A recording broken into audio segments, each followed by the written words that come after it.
Sa pagpapatuloy ng pakikipagsapalaran ng Team Pilipinas sa ika-33 Southeast Asian Games, tuluyan nang nagtapos ang karera ng Alas Pilipinas sa larangan ng women's volleyball. Ang kupunan kinapos ng isang laban para masunggit ang bronze medal. Alamin ang iba pang detalye sa sports balita ni Kyle Basa. Bigong nakamit ng ating National Ladies Spikers na Alas Pilipinas ang bronze medal matapos matalo kontra Indonesia sa Battle for Third matchup sa SEA Games na ginanap kahapon December 15. Mas naging handa at preparado sa laban ang koponang Indonesia sa pagtatapat nila kontra Alas.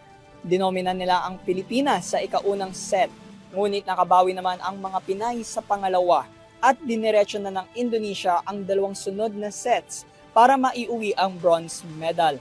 Ang naging final scores ng matchup ay 26-28, 25-13, 28-30 at 24-26.